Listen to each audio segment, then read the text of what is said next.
Ils sont de moins en moins nombreux. Les Français les aiment, leur cherchent des conjoints, mais leur demandent aussi des comptes. Qui sont-ils? De quoi est fait leur quotidien? Pourquoi exercent-ils ce métier? Et d'ailleurs, est-ce vraiment un métier? Les agriculteurs nous nourrissent, façonnent nos paysages. Pour mieux les comprendre et mieux apprendre à les aimer, on va prendre le petit déjeuner avec eux et essayer de mettre nos pieds dans leurs bottes.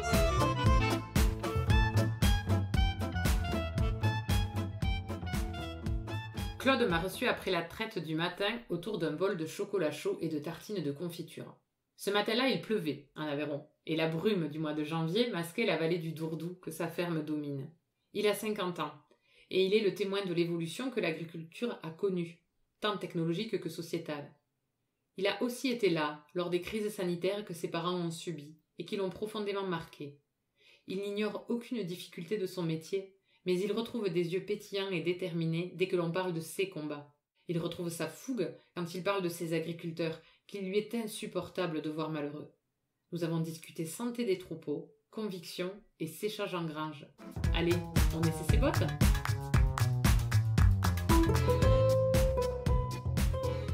Bonjour Claude. Bonjour. Est-ce que tu peux te présenter en nous disant qui tu es et quel agriculteur tu es? Alors, Claude Philippe, j'ai 54 ans, je suis marié, j'ai un enfant, je vis à Saint-Cyprien-sur-Dourdou, je suis un GAEC avec deux frères, un GAEC à 3, donc en marche laitière et porc naisseur-engraisseur sur la commune de Saint-Cyprien-sur-Dourdou. Est-ce que tu peux nous raconter ton enfance? J'ai passé une enfance dans le rural, dans la campagne, alors avec l'école primaire qui était à proximité, le collège qui était un peu plus éloigné, et après le lycée agricole qui était encore plus loin. Ça fait partie des choses de la vie, quoi. À 12 ans, il rêvait de quoi, Claude? Notre paysan ou agriculteur, parce qu'en fait déjà j'avais mes petits tracteurs, on travaillait, on avait notre ferme devant la maison, là, on faisait tous les soirs qu'on arrivait, et puis bon, on aidait beaucoup à nos parents aussi aux soins des animaux, on aidait nos parents aussi, enfin moi, dès l'âge de 6 ans, je commençais à conduire les tracteurs. Les gros tracteurs? Ah mais ils étaient plus petits à l'époque. Je me disais, le plus gros, je crois qu'il faisait 40 chevaux, alors, je vais te dire que c'était petit. Hein. Mais bon, non, mais l'avantage c'est il fallait ramasser les petites bottes, donc on sillonnait autour des bottes, et c'était mon grand-père qui était sur la remorque, mon père qui passait les bottes, et moi j'étais sur le tracteur, on sillonnait. C'est comme ça que j'ai appris, et après à l'automne on ramassait le maïs dans la vallée à la main, et c'est pareil, il fallait avancer le tracteur. Le maïs et betterave, parce qu'on faisait la betterave aussi. Ça veut dire quoi pour toi d'être fils d'agriculteur? Alors, je pense qu'être fils d'agriculteur, enfin, il y a une continuité dans nos parents, ils nous ont appris des choses, ils nous ont éduqués pour certaines choses. Moi, je considère que c'est un milieu qui a des valeurs essentielles de la vie.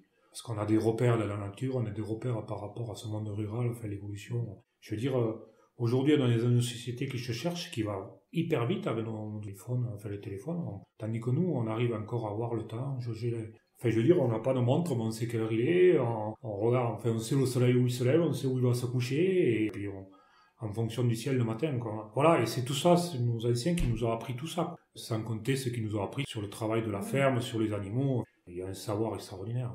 Tu l'as dit, tu as un enfant, et ces valeurs-là, tu arrives à les lui transmettre, hein?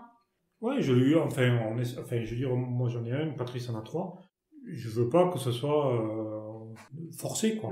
On y fait voir, il découvre. Alors c'est vrai que par rapport à l'exigence, on est peut-être moins exigeant qu'étaient nos parents à l'époque sur le travail. Mais bon, après, moi je pense qu'il faut que ça vienne tout seul, quoi. Je veux pas forcer les gens à faire ce métier s'ils veulent pas le faire. Il faut le faire parce que si on l'aime. Est-ce que tu as eu l'impression que tu pouvais faire un autre métier de la part de tes parents, toi?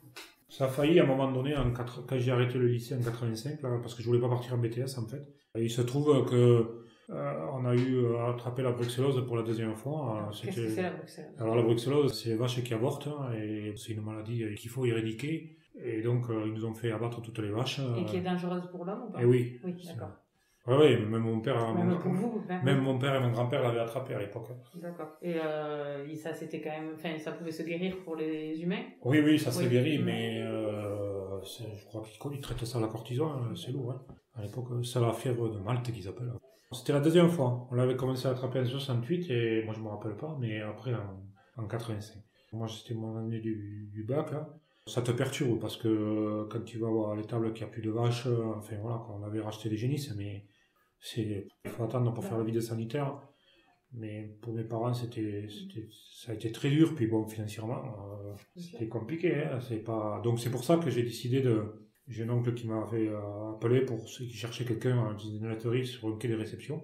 Et j'ai passé le BTA au mois de juin.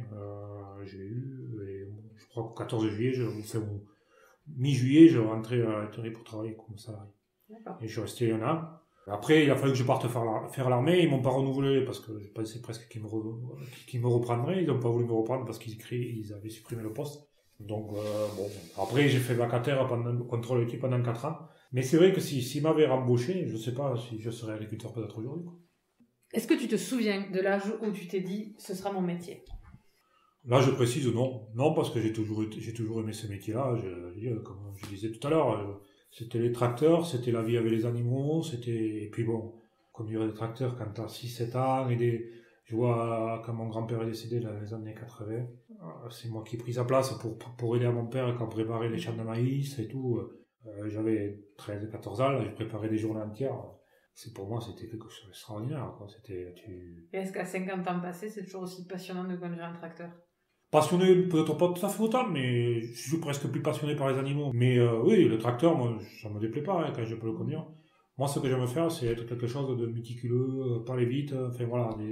Puis bon, avec l'âge aussi, tu mesures, tu vas moins vite, mais quand je sème le maïs, des trucs comme ça, là, ou faire du broyage quand ça penche vraiment, j'ai l'adrénaline qui monte et j'aime bien ça. Parce que c'est dangereux quand ça penche vraiment. Oui, voilà, on peut le dire. Ça me fait monter le stress et à des moments il faut. T'as jamais eu de problème quand ça penche vraiment ? Des fois il nous en arrive, mais bon, pas grave. Pourquoi tu es devenu agriculteur ? Pour moi c'était normal. Pour moi c'était normal que je sois agriculteur, c'était dans la lignée de mes parents, de prendre la suite. J'étais l'aîné. À l'école c'était pas mon fort. J'avoue que je m'ennuyais beaucoup, je rêvais beaucoup. Quand j'étais à l'école, je pensais à la ferme, voilà. Et donc j'ai rêvé de ce métier et plus tôt j'aurais pu le faire, plus tôt mieux je l'aurais fait, sans doute. Je regrette pas le temps que j'ai passé à l'extérieur, hein. Au contraire, même ça m'a fait du bien, ça m'a fait voir autre chose, ça m'a permis d'être autonome par rapport à mes parents, enfin financièrement et tout. Et quand on a 18 ans, moi je considère que c'est bien, quoi, parce que tu t'en vas avec tes copains, le week-end, je veux dire, tant que tes parents peuvent assumer le travail. Je t'avoue que jusqu'à 25 ans, le week-end c'était sacré, quoi. T'as pas fait beaucoup de traites le week-end, quoi. Je croisais mon père à les escaliers le matin. D'accord. Ça veut dire quoi pour toi d'être agriculteur au quotidien ? Déjà, c'est une présence, on assume tout le travail, et puis des fois on a des choses qu'on n'a pas prévues. Donc il faut faire face, il faut les accepter. Bon, on tâche à être organisé dans le travail, parce que quand même, c'est vrai il y a la traite le matin, tout ça, il y a une organisation quand même qui est établie. Il faut être organisé pour être efficace dans le travail, mais il y a des choses des fois qu'on ne prévoit pas, donc c'est d'arriver à y répondre. Mais c'est ça qui est extraordinaire dans ce métier, c'est que des fois on fait des choses qu'on n'avait pas prévues la veille. Et bon, c'est quoi le genre d'imprévu que tu as eu par exemple dernièrement, des choses que tu n'avais pas prévues ? Le plus qui nous arrive des fois, c'est quand tu as des génisses qui nous échappent, des trucs comme ça, qu'on t'appelle au téléphone avec la portable, et voilà. Et puis, ce qu'on ne prévoit pas, des fois c'est des vélages, quoi, que tu te lèves la nuit 2 fois, et encore tu y arrives. Plutôt avec les animaux, quoi. Plutôt avec les animaux, ouais. Après, je t'avoue que des fois, quand tu sèmes le maïs ou quand tu fais du foin, t'as bien la météo sur les portables, la télé, tout ça, mais ça reste... Donc là, des fois, tu trembles aussi. Hein. Et le matériel aussi, j'imagine. Ouais, le matériel... On a le mauvais sens toujours, là. Mais bon, de ce côté-là, c'est vrai Serge s'occupe très très bien du matériel, et bon, le matériel qui fonctionne bien, bon, mais ça arrive, hein, des pépins, mais en général, quand on travaille, c'est efficace. À quelle heure tu enfiles tes bottes et à quelle heure tu les enlèves ? Pauvre botte. Je pense que je commence le matin à 9h, hop, à 6h30. 6h30, et le soir, je les enlève à 8h30, 9h, quoi. Ouais, donc elles sont bien usées à la fin de leur vie, quoi. Ils ont du mal à faire l'année. Hein. Mais j'avoue que les bottes, c'est pas ça qu'on fait de mieux pour nos pieds. Tu l'as dit, vous êtes en société à 3, du coup, 3 frères. Les décisions importantes, vous les prenez comment ?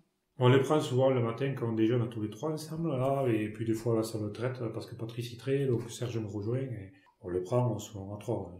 Enfin, puis, bon, l'un par l'autre, des fois, chacun a sa capacité, ses dossiers un peu particuliers, mais bon, sinon, on les prend à 3. C'est quoi la dernière grande décision que vous avez prise ?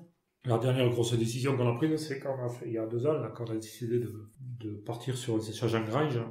Bon, ça a déclenché un investissement colo, enfin important quand même, 200 000 ou un peu plus de 200 000 euros.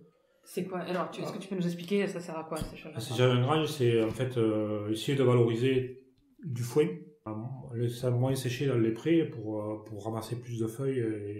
Parce que derrière le séchage en grange, l'idée c'est d'aller chercher l'autonomie en protéines, parce qu'on a un système maïs à silage, enfin maïs dans la vallée, où ça nous amène l'autonomie fourragère, il n'y a pas de souci de ce côté-là, mais bon, derrière il faut compléter avec des protéines. Et l'idée, pour les vaches laitières, c'est d'aller chercher cette valorisation des protéines par le foin, qu'on n'arrivait pas à trouver au travers de la lissage d'herbe, de la rubanage. Et puis que derrière, on avait des coteaux qui étaient rougiers, accidentés, et qui étaient difficilement mécanisables. Et que là, on arrive avec le séchage à passer un peu mieux qu'une automotrice dans les coteaux, quoi. On s'entend toujours quand on est associé entre frères? Des fois, c'est compliqué, hein. Et comment on fait quand c'est compliqué? Eh ben, des fois il y en a un qui baisse la tête, les autres la relèvent, et puis voilà, le lendemain c'est différent, et puis voilà. Mais bon, il faut accepter des fois qu'on se trompe, il faut accepter des fois qu'on n'est pas dans la... Ça fait partie des choses de la vie, hein. On n'a pas raison toujours sur tout, hein. Du coup, tu l'as dit, tu produis des porcs et du lait de vache. Tu les commercialises comment? Alors le lait, on les commercialise à Sodial, à une coopérative, et les porcs sont commercialisés à APO, c'est aussi une coopérative, et par contre les porcs, il y a un petit particulier qui nous en prend quelques-uns, qui transforme à Saint-Cyprien en charcutier. Est-ce que ça veut dire quelque chose pour toi de commercialiser à une coopérative? Est-ce que ça a un sens? C'est dur d'aller retracer le passé, hein, mais ça avait un sens parce que, je veux dire, à l'origine, dans les années 60, la coopérative laitière n'existait pas dans l'Aveyron. Et mon père en a fait partie de la Constitution à l'époque. Il s'était battu justement parce qu'il y avait qu'un industriel privé pour essayer d'avoir plus ou moins une concurrence pour que derrière les éleveurs puissent tirer profit du prix du lait. Bon, aujourd'hui, c'est beaucoup plus... le débat a vraiment changé de niveau. C'est même plus au niveau département, c'est même plus au niveau de la région, c'est au niveau national. Et c'est là où je déplore un petit peu cette évolution-là, quoi. Parce que je pense que... Moi, je dis la centralisation qui a tout aspiré, quoi. Vers Paris. Ouais. Et aujourd'hui, par contre, on s'aperçoit qu'on veut essayer de redescendre au niveau, reverticaliser un petit peu. Mais c'est très très compliqué, quoi. Très très compliqué, parce que ces filiales-là, elles n'ont pas du tout envie de revenir comme elles étaient il y a 40 ans. Donc, et moi, je pense qu'il y a des gros enjeux, et puis bon, ça permettrait de... Parce que franchement, au niveau de la coopérative, enfin, Serge, il est beaucoup plus au niveau d'APO, mais... Moi, je vois au niveau de Sodial, on n'a pas la même vie de la coopérative qu'on avait il y a 20 ans ou 30 ans. À l'époque, il y avait des débats, et si on avait des choses... On se les dit, c'est vrai, on se les dit, mais c'est pas pareil, quoi. Moi, je me rappelle, on remplissait des salles à Almont-Ligini, on remplissait des salles de 40 ou 50 agriculteurs. Tout le monde était là à l'époque. Tous les producteurs étaient là. Aujourd'hui, le lien entre les producteurs et la coopérative, il est distendu, quoi.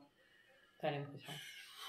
Ouais, enfin, moi, je trouve que ça a beaucoup évolué, quoi. Ça a beaucoup évolué, et je pense qu'il manque cette proximité. Mais je pense que ce qui fait le plus mal, c'est l'éloignement de la décision, quoi. C'est tout. On aurait des décisions qui sont beaucoup plus près, on prendrait beaucoup plus parti. Là, aujourd'hui, on est tombé dans la lassitude parce que, qu'est-ce que tu vas aller dire? Quelque chose faut que ça remonte à la région pour que ça aille à Paris. Je veux dire, et puis tu connais même pas la personne. Enfin, moi, je connais parce que je côtoie un peu, mais pour l'agriculteur d'Anda, je suis pas sûr qu'il connaisse les administrateurs de tous de Sodial. Et quand tu vois que tu as à peine 50% des gens qui viennent aux assemblées générales, ça fait réfléchir. Effectivement. Est-ce que tu sais à quoi ils servent au final les produits de ton exploitation? Alors sur le lait, en fait, je suis en accord de collecte, donc c'est Lactalis qui le ramasse. Donc Lactalis, ils ont l'usine de transformation à Rodez, donc ça va à Rodez. Sinon, si ça allait à la laiterie, je pense que ça partait à l'usine de Rodez quand même. Ce que j'en sais, c'est c'est une usine, il y a la tour de séchage, et il y a la pasteurisation, ils font de la crème, et la crème partait auparavant sur Clermont, donc pour faire du beurre. Voilà pour le lait.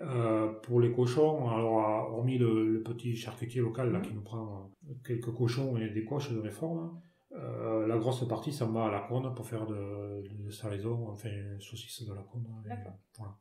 Tu dirais que tes produits, tu les produis comment? Avec amour. Non, on essaie d'être le plus rigoureux possible. Quand je vois sur la qualité du lait, sur même les cochons. Les cochons, on a fait un engraissement sur paille pour justement travailler par rapport au bien-être animal et que ça corresponde un petit peu à cette image que cherche le consommateur. Après, la qualité, je veux dire, le souci qu'on a avec nos transformateurs, c'est qu'elle n'a pas été récompensée à sa haute valeur. C'est ça qui est triste, quoi, parce que quand on parle du lait, mais on est payé comme il y a 40 ans, quoi. Et pourtant, je vous garantis, si on ne pourrait pas livrer le lait qu'on livre aujourd'hui, au même niveau qu'il y a 40 ans. C'est clair, hein, parce que bon, après, on essaye de s'améliorer chaque année pour faire mieux que l'année d'avant, mais bon, c'est pas facile, quoi. Elles ont un nom, tes vaches? Oui. C'est laquelle la plus sympa? Je compte. Et la plus désagréable? Orange. Donc, tu as dit depuis tout à l'heure que ça faisait plusieurs années que tu étais installé. C'est quoi les changements que tu as connus dans ta façon de travailler? Déjà, enfin, c'était quand je me suis installé en 91 avec mes parents. On a constitué un GAEC et on avait 15 vaches et 15 truies naisseurs engraisseurs. 15 vaches laitières. Aujourd'hui, on a 55 vaches laitières et 90 truies naisseurs engraisseurs. On était sur 15 ou 20 hectares. Aujourd'hui, on en a 90. Quoi. Voilà, le système, il a quand même vraiment évolué. Mais le challenge était quand même en 96, Serge a remplacé papa sur l'exploitation. Et après, en 2004, on a installé Patrice. Mais le challenge, enfin, au début, c'était pas gagné qu'on soit 3 à vivre sur cette exploitation-là, quoi. Donc, voilà. Pour moi, ça a été un gros challenge. Après les changements qu'on a eu durant 30 ans, quasiment maintenant. Il y a sur l'exploitation, déjà, d'une part, ça a été la reprise d'une ferme en 2004 quand Patrice s'est installé à Saint-Christophe à 10 km. Ça a bouleversé un petit peu le système parce qu'on a doublé la stabu. En 2012, on a créé la maternité. Et l'an dernier, on a constitué le séchage. Voilà le gros bouleversement de... La maternité, c'est pour les porcs, hein? Ouais, voilà, okay. Pour l'exploitation. Après, au niveau agricole, je pense que le bouleversement, ça a été quand même l'évolution, la fin des quotas laitiers, avec un marché qui restait libre et avec des prix qu'on ne maîtrisait plus et qui fluctuaient à la baisse. Je me rappelle encore avoir reçu un SMS d'un administrateur de Sodial à l'époque, en 2009, qui m'annonçait un prix du litre d'eau à 202 ou 212 euros les millilitres, quoi. D'accord. Et pour que tu vives de ta production, il faudrait qu'il soit à combien les millilitres à peu près? Là aujourd'hui, on est à 320, 330 euros les millilitres, mais l'idéal ce serait 380, 390 euros, voire 400. Okay. Mais bon, nous quand même, on a quand même un peu de recul, les investissements sont... Je ne veux pas dire qu'on n'en a pas devant, mais on en a moins devant. C'est plus problématique pour un jeune qui s'installe que pour nous. Hein. Je veux dire, aujourd'hui, quand on parle de l'évolution de l'exploitation, le plus compliqué, c'était les 4 ou 5 ans après l'installation. Aujourd'hui, je veux dire, on accepte des à-coups quand même. Vous êtes sur un système qui est plus résilient. Ouais. Être éleveur, est-ce que ça veut dire quelque chose de plus qu'être agriculteur pour toi? Ouais, je pense que l'agriculteur englobe l'éleveur, parce que c'est... je ne vois pas entre les deux la différence qu'il peut y avoir. Pour moi, c'est un métier passionnant. C'est tout. Je veux dire, d'un compteur, agriculteur, éleveur, c'est sûr qu'on a les animaux en plus, peut-être qu'un agriculteur, mais dans l'Aveyron, je pense qu'on se considère éleveur, mais on est agriculteur. On entend souvent qu'il faut produire mieux. Pour toi, ça veut dire quoi? Ce qui me fait... Oui, c'est vrai, oui. Pour produire toujours mieux, on se remet toujours un peu en question pour essayer de s'adapter aux nouvelles demandes de la société. Et... Sauf que ça ne se fait pas du jour au lendemain. C'est un gros travail. Beaucoup d'investissements parfois. Je veux dire, on l'a vécu avec les mises aux normes des bâtiments d'élevage, on l'a vécu avec tous les systèmes de qualité et la génétique sur les troupeaux. Parce que quand on parle de produire mieux, sur les cochons, on avait tellement sélectionné à un moment donné, on n'avait plus de gras pour la saucisse. Donc, le problème, c'est ça, c'est qu'il faut accepter que dans l'agriculture, on mette du temps à s'adapter. Et en plus, on est un, font pas deux chez nous, quoi. Peuvent faire 3, mais peuvent faire moins 1 des fois. Donc, c'est... Et puis bon, on joue avec quelque chose de vivant, hein, que ce soit les animaux et la nature, on la maîtrise pas. Hein. Alors, je veux dire, à des moments, elle est capricieuse et il faut voir qu'elle existe, quoi. Et c'est normal. Dans 20 ans, tu t'imagines où et comment? Dans 20 ans? Dans 20 ans. Tu auras quel âge déjà? Je ne veux pas le dire. Je préfère dire 20 ans en arrière que 20 ans plus tard. Mais bon, non, je me suis pas... Franchement, ça fait 30 ans que je suis installé et j'ai l'impression de me revoir au début encore. Donc, bon, je ne veux pas dire que je vais faire 20 ans comme ça, hein, ça c'est clair. Aujourd'hui, je prends un peu plus de recul. On sent l'évolution de la vie, il n'y a pas de problème. Mais bon, déjà, on fait avoir la santé, au niveau de la famille, ça se passe bien. Et, l'exploitation, on subira et on vivra comme on a vécu jusqu'à présent, quoi. Je veux dire, on a surmonté des problèmes. Moi, je dis au niveau agricole, enfin, on a tous les problèmes politiques ou économiques, hein, des différentes crises. Mais une crise sanitaire sur un troupeau, pour un éleveur, c'est une catastrophe. C'est une catastrophe. Parce qu'il y a l'économie, mais il y a surtout psychologiquement, c'est très très difficile. L'affect aussi, j'imagine, pour ces animaux. C'est affreux. C'est affreux. Vivre des moments comme ça, je souhaite à personne. Comment ils sont passés, ils ont continué d'avancer, enfin, même toi, comment vous avez continué à avancer suite à cette crise-là? Comment vous avez retrouvé le goût de ce métier-là, le plaisir? En fait, on a racheté des génisses quasiment dans la même année, enfin, prêt à véler. Donc, on a arrêté 3 ou 4 mois de train, je pense. Je ne me rappelle plus tout à fait, mais je pense que c'était ça. Donc, voilà, ça s'est fait, ça s'est refait, mais moi, je pense surtout c'était François et enfin, mon frère et une voisine là, qui était de son âge quasiment, là, qui avait désinfecté les tables parce que moi je travaillais. Pour eux, c'était affreux, quoi. C'était affreux. Mais bon, après, je veux dire, t'as pas dans la vie non plus, il faut se dire qu'à un moment, on n'a pas trop le choix. Si tu veux pas, tu recules pas. Il faut toujours avancer. Il y a des caps qui sont pas faciles. Bon, mais là, c'est des animaux, mais après, des fois, il y a pire. Donc, mais il faut arriver à franchir ces étapes qui sont difficiles, c'est sûr. Avec le recul, d'avoir connu justement 2 épisodes de maladie sur l'exploitation, même si toi, t'en as connu qu'un, tu as l'impression que ça vous a rendu beaucoup plus vigilant sur la sanitaire? Est-ce que ça vous a modifié des choses? Là, on est indulgent. Ouais. J'essaie de rentrer quasiment pas d'animaux d'autres exploitations, parce que c'est pas que je critique les autres, mais je veux pas rentrer. Je préfère avoir mon renouvellement, être assuré mon renouvellement sans rentrer d'autres animaux. Parce que ça, c'est des raisons des problèmes sanitaires, des fois. Souvent, sans compter des grosses maladies, mais le microbisme n'est pas le même, donc des fois tu as des grippes ou tu as plein de choses. Et après, essayer d'être vigilant par rapport aux personnes qui rentrent sur l'exploitation. Et à un moment, par rapport à tes voisins aussi. Alors aujourd'hui, c'est vrai que c'est en train de, la BVD, tout ça, c'est en train de rentrer à l'ordre, mais je pense que, on mesure pas les effets du sanitaire, on mesure pas. Pour toi, sur l'exploitation, c'est quoi les prochains défis que vous allez devoir relever? Le gros défi en agriculture conventionnelle, c'est tout le travail qu'on a sur les phytos, mise aux normes du matériel, les distances, je pense que là, ça me fait gratter la tête souvent parce que aujourd'hui, on commence, même par rapport à des épandages de fumier ou de lisier, ça devient pas facile. Bon, il faut expliquer, mais donc on essaye de travailler le plus correctement possible. Déjà des odeurs, on traite le lisier pour que ça sente pas trop dans le village, on fouille assez rapidement, mais c'est un challenge. On se fait critiquer, mais bon, de notre côté, on est à la campagne quand même. En effet, Covid cette année, les sanitaires. Quand tout le monde est arrivé au mois de mars, il y a quelques voisins qui m'ont appelé, me dit pourquoi tu sors pas du lisier pour qu'ils prennent leur odeur. Non, mais franchement, tu te dis, les vacanciers, ils arrivent au mois d'août, au juillet ou août, la campagne, c'est vrai qu'on sort pas, il n'y a pas d'odeur, c'est agréable, quoi, mais j'avoue que quand on sort les de mars, avril, là, des fois c'est compliqué. Mais bon, c'est la campagne aussi, quoi. Il y a ces nuisances, mais de notre côté, on est vertueux par rapport à tout l'entretien des coteaux, les paysages ouverts, et puis ce qu'on arrive à créer, quoi. Justement, tu as parlé des phytos, tu en utilises beaucoup, toi? Un peu, ouais, sur tout ce qui est maïs et céréales. Quoi. Et c'est pour faire quoi sur les plantes? On essaie de diminuer, mais bon, c'est pas facile de restreindre. Je me rappelle quand on a commencé, ça a fait 30 ans, au début, on ne comptait pas la valeur du fumier, on amenait 100 ou 150 unités d'azote à les maïs. Aujourd'hui, on n'en amène que 40 à 50 unités en minéral, et le reste, c'est que du fumier ou du lisier. Mais on a les mêmes rendements, voire plus.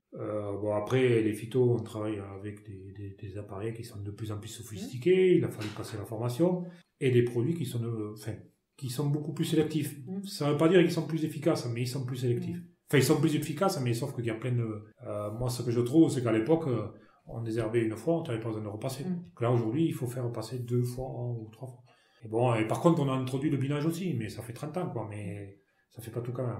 Du coup, tu utilises de l'engrais et du désherbant. Ouais. Alors, mais si tu veux, là c'est pareil, quoi. Alors, on se focalise par rapport au maïs ou aux céréales, on dit c'est là qu'on utilise les phytos. Mais moi, je vois dans les coteaux, si on n'avait pas les phytos pour lutter contre les ronces, on se ferait envahir. L'agriculture a muté dans ces fermes pentues.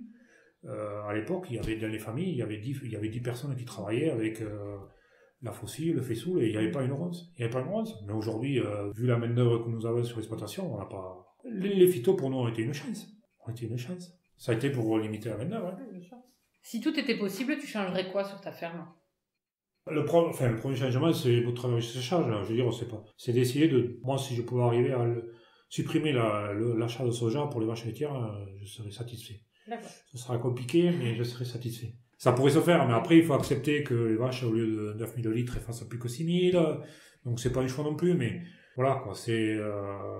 Moi, c'est être beaucoup moins dépendant du monde extérieur, en termes d'achat. C'est quoi ta relation au temps libre? Tous les jours. Non, mais je suis libre tous les jours. Enfin, je suis libre tous les jours, ce métier, mais après, c'est vrai que par rapport à la vie de famille et tout ça, c'est un peu plus compliqué. C'est vrai qu'Aurélie, Clément, ils me demanderaient un peu plus, quoi. Ouais. Et quand tu pars le matin à 6h et que tu rentres le soir à 9h, ça fait long, quoi. Ça fait long. Bon, après, ils viennent sur l'exploitation aussi, donc bon. C'est aussi le projet, quand tu me disais tout à l'heure à 20 ans, c'est peut-être dans quelques années, j'aurai peut-être un peu plus de recul. De temps libre. Ouais. Justement, ton temps libre, t'en fais quoi? Mon temps libre, je fais du bois pour chauffer l'hiver. Je tombe, je fais du jardin. Et après, bon, quelques marches, des trucs comme ça. Et puis, si, elle me prend dans les magasins. Et moi, j'aime pas ça. T'as toujours été un agriculteur engagé? Toujours, oui. Même avant, enfin, voilà, ça a commencé...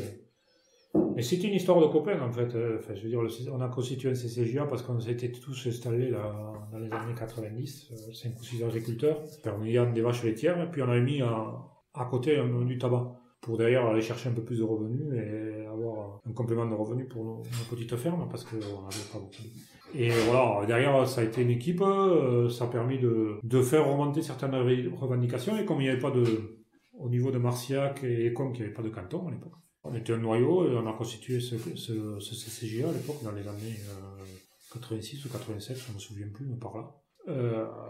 Et voilà, et de fil en aiguille. Et après, on a eu le privilège de quelques-uns d'assister à la Grande Moisson, de partir à Paris déjà. Et ça, c'était la Grande Moisson. Partir à Paris, la Grande Moisson. La Grande Moisson, c'était 3 hectares de blé sous les Champs-Élysées. Le 24 juin 1990. C'était d'une beauté extraordinaire, une organisation fabuleuse. Je me rappelle encore 14 camions de semi-remorques en double fil qui attendaient pour décharger. Et nous, on était là pour mettre en place les palettes, pour assembler les palettes l'une à l'autre. Qui avait poussé le blé, le blé avait poussé dans les serres, je sais pas où, dans le centre de la France, et on les reliait entre elles pour que les moissonneuses... Il y avait 3 moissonneuses qui sont passées sous l'Arc de Triomphe, en quinconce, là, et elles prenaient la largeur des Champs-Élysées. Des Champs-Élysées. Et à l'époque, c'était Fiat qui avait sponsorisé la Grande Moisson. Enfin, je veux dire, on n'avait pas les portables, les appareils à photo qu'on a maintenant, mais c'était des images. Je vois encore les moissonneuses quand elles démarrent sous les Champs-Élysées, avec le soleil qui se couchait dessous. Là, c'était fabuleux, c'était extraordinaire. Et puis l'organisation, je veux dire, je ne sais plus combien on était de bénévoles, je crois que pour l'Aveyron, on était partis 40 gars des cantons, plus un avion. On devait être 80 GA. Aveyronnais ? Ah ouais, c'était énorme. Ouais. Et puis le contact qu'on a eu ce jour-là avec les Parisiens, c'était fabuleux. Est-ce que du coup les Parisiens venaient discuter avec vous, enfin les habitants Ah ouais, mais ça les a interpellés parce que ça s'est mis en place à minuit, je crois, le soir. La mise en place a duré jusqu'à 10h le matin. Et déjà à 3-4 heures du matin, il y a des gens qui commençaient à venir nous demander des épis de blé, quoi, pour... Quand le défilé a eu lieu des moissonneuses, tout ça, nous on avait fait un cortège de tous les bénévoles tout le long des Champs-Élysées sur 4 ou 5 km, tout aligné avec les t-shirts de la Grande Moisson. C'était beau, quoi. Et alors comment on passe de la Grande Moisson à administrateur à JA National ? Ah ben, il a fallu commencer à travailler au canton. Ouais. Il a fallu commencer au canton. Alors après, ça, au niveau des cantons aussi, on avait fait des beaux trucs. On avait fait pendant l'opération de sourire, on avait fait des randonnées touristiques, on avait fait plein. Il y avait une animation qui était intéressante, sans compter toute l'activité syndicale, des différentes productions. Et puis c'est là aussi où on s'est aperçu que quand on est JA, on ne travaille pas pour ça. On travaille pour ce qui arrive après. Et ça, il y en a certains que ça a été dur, parce qu'au début ils venaient pour nous, et pour eux, puis quand ils se sont aperçus que c'était pas pour eux qui travaillaient, ils sont repartis. Mais après tu travailles avec ce qui reste, et c'est ça qui est essentiel. Mais quand tu as compris ça, après le challenge est super intéressant. Et moi j'avoue que quand je suis parti à Paris, parce que c'était Jacques Molière qui a arrêté, et l'Aveyron a dit, bon, il faut qu'il y ait quelqu'un d'autre, et c'est tombé sur moi. Déjà, il a fallu se battre à la région pour accepter que ce soit moi, parce que c'était pas facile, on n'y avait jamais mis les pieds. Et quand tu arrives à Paris, c'est une sacrée marche quand même. Le débat n'est pas du tout le même. Et puis bon, c'était Christiane qui était présidente. Donc c'était... enfin voilà, ouais, c'était... Mais on était au début des chartes à l'installation. Le renouvellement des générations était un challenge important. Et derrière ça, le discours aussi. Puis bon, alors j'ai eu la chance qu'il y avait quelqu'un comme Christian Deléris qui était à la FNSA et qui le soir venait me chercher pour pas que je reste là-haut tout seul, parce qu'au début tu n'as pas de repères, quoi. Bon, tu connais pas grand monde, tu connais pas... Et Christian m'a beaucoup accompagné, et puis j'ai eu la chance après avec Christian de partir sur le dossier montagne. Et j'ai eu, en plus, ce dossier-là, j'ai eu un T98 jusqu'en 2002. Et c'est un dossier, alors pour moi ça a été, en termes de syndicalisme, ça a été quelque chose de beau et enfin franchement, le combat qu'on a mené sur la politique montagne à l'époque, Christian m'a beaucoup appris. J'ai vu des négociations avec Christian Deléris, une manif de la vallée de la Maurienne, quand on faisait Paris, la Maurienne, et puis avec la ministre qui était Glavani à l'époque. C'est des choses encore qui m'ont marqué. Et puis, alors j'ai eu la chance de rencontrer Christian de ce côté-là qui m'a bien fait voir. Et puis Raymond Lacombe dans l'avion, souvent, Raymond m'a beaucoup aussi marqué Et puis Raymond m'a toujours dit de toute manière, si tu crois en quelque chose que c'est pur, garde-le et affirme-le. Et ça, j'avoue que sur le dossier montagne, je veux dire, je l'ai porté. Et quand Christian a arrêté en 99, sans doute, que je me suis retrouvé au CNJ à porter ce dossier, et qu'à la FNSA c'était quelqu'un d'autre, mais que je sentais pas, quoi, qui se mouillait pas beaucoup, qui naviguait toujours. Et moi là, j'ai dit, là je me suis affirmé. Et quand on va à Bruxelles pour défendre ce dossier, je vous garantis qu'on l'a défendu. Et puis on a réussi à faire passer le cofinancement de 10 ou 20% à 50%. Ça a été le début d'une grande victoire, quoi. Et finalement, l'engagement qui au début a été un peu difficile, ça a été pour toi une façon d'apprendre des choses sur toi, de t'affirmer, tout ça qui a été... Ah, mais là j'avoue que enfin, après, pendant les 2 dernières années que j'avais ce dossier, c'est vrai que tu travailles avec des collaborateurs qui t'apportent aussi, hein, mais tu vois, à un moment donné, c'était Magali qui travaillait avec moi, elle me disait, mais Claude, mais c'est perdu ce débat-là, c'est perdu parce qu'au niveau de Bruxelles, ils veulent pas le retenir, tu sais bien, en fait. Et je retenais ce que m'avait dit Raymond, j'ai dit, on lâchera rien. Et je me rappelle quand on était à Bruxelles, on avait 7 commissaires qui nous regardaient en face, 7 commissaires européens, ils nous disaient, mais la politique d'installation, elle est bien marquée, la politique montagne, elle est bien marquée, mais c'est comme ça. Et nous, on leur a démontré par A plus B que si on partait sur les systèmes à l'hectare, on allait flinguer l'installation, voilà. On avait les arguments, donc, et puis finalement, on les a fait reculer. Et en fait, on a fait basculer le cofinancement de 10 à 20%. Et quand on regarde aujourd'hui le l'ICHN sur nos exploitations que ça représente, eh ben, je vous garantis, ça fait du bien à notre cœur. Hein. Bien sûr. Moi, je repasse à Christian. À ce moment-là, j'ai dit, en 97, quand on manifestait dans la vallée de la Maurienne, jamais on n'avait imaginé que sur nos exploitations, ça représente autant. Jamais. Et que ton action continuerait en 2020 à servir à quelque chose. Oui, non, mais c'est fabuleux. Aujourd'hui, ta fierté, c'est quoi ?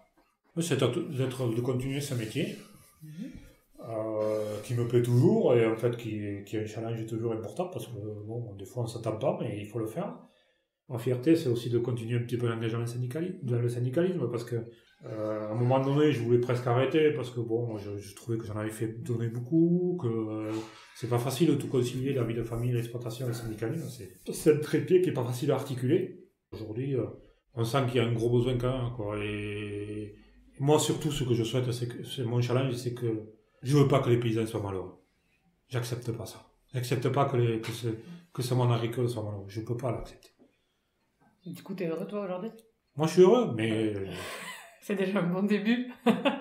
À 95 ans, quand tes petits-enfants, ils te demanderont c'était quoi ton métier, tu leur répondras quoi ? Paysan. Paysan engagé. Et à celui qui écoute et qui connaît rien, tu veux lui dire quoi ? Je commencerai à apprendre le cycle de la nature. Comment évoluent les choses dans la nature. Parce qu'en fait, je pense que celui qui connaît rien, qu'il n'y a pas de repère aujourd'hui dans cette société qui aujourd'hui, on n'arrête plus rien. Quoi, on fait pas... Je pense qu'il faut reprendre les cycles de la nature. Et nous, je pense que dans notre monde rural, on a des privilèges, mais il faut qu'on arrive à les mettre en avant plus fort que ça. Quoi. Et pour finir, en 3 mots, qu'est-ce qui te botte dans ton métier ? En 3 mots. Épanouissement.